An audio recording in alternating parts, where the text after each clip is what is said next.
తెలంగాణ సిద్ధాంతకర్త ఆచార్య professor Jayashankar జయంతి సందర్భంగా ఈరోజు కొడంగల్ అంబేద్కర్ చౌరస్తాలో తెలంగాణ ఉద్యమకారుల ఐక్యవేదిక వికారాబాద్ జిల్లా అధ్యక్షులు ఎర్రన్పల్లి శ్రీనివాస్ ఆధ్వర్యంలో ప్రొఫెసర్ జయశంకర్ చిత్రపటానికి పూలమాలలు వేసి నివాళులర్పించడం జరిగింది. ఈ కార్యక్రమానికి ముఖ్య అతిథిగా కొడంగల్ మున్సిపల్ 2వ ward councillor R Vanishree Madhusudan Yadav హాజరయ్యారు. ఈ కార్యక్రమంలో జర్నలిస్టు మాసాని వెంకటయ్య, కిషన్ నాయక్, రమేష్ నాయక్, మంగళ్ శేఖర్, కటిక మహేష్, వెంకటయ్య, అంబేద్కర్ సంఘం నియోజకవర్గ అధ్యక్షులు శ్రీనివాస్ తదితరులు కార్యక్రమానికి హాజరయ్యారు.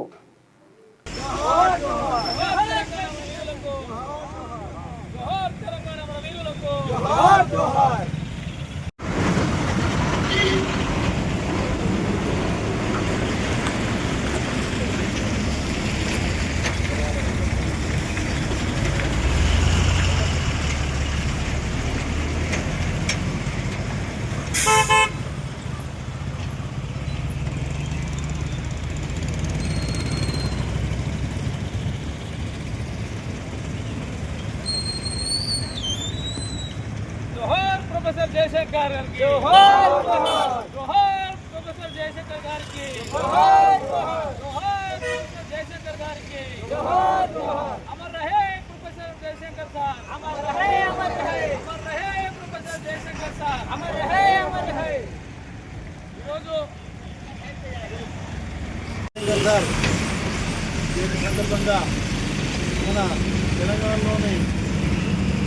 రావడానికి ముఖ్య భూమికి వహించినటువంటి 50 సంవత్సరాల నుంచి ఎంతో మంది కొట్లాడినా కూడా ఈ 60 సంవత్సరాల్లో కూడా మన దేశీగా ఏర్పాటు చేయడానికి ముఖ్య భూమిక పాటించింది జయశంకర్ సార్.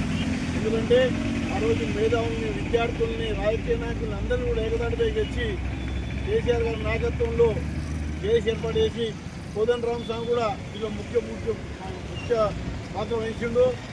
వీళ్ళందరూ కూడా ఏకతాటిపై చేయడానికి ప్రయత్నించిన వ్యక్తి ఎవరంటే మహానుభావుడు జయశంకర్ సార్. కనుక ఆయన ఈరోజు లేకపోవచ్చు, కానీ తెలంగాణ రాష్ట్రం ఉన్నన్ని రోజు మాత్రం జయశంకర్ సార్ పేరు ఖచ్చితంగా ఉంటుంది. మేమే కాదు, రాబోయే తరాలకు కూడా ఈ సార్ యొక్క పేరు వినిపించాలంటే ఆయన జయంతి కానీ, వర్ధంతి కానీ ఇటువంటి పెద్ద కార్యక్రమం చేసి ఆయన ఘనంగా అందరం నివాళులర్పించాలని చెప్పి ఈ సభాముఖంగా కోరుకుంటూ ఈ అవకాశం ఇచ్చిన మీద కూడా చెవి ప్రకటిస్తున్నాం. జై తెలంగాణ. జై తెలంగాణ. ఇప్పుడు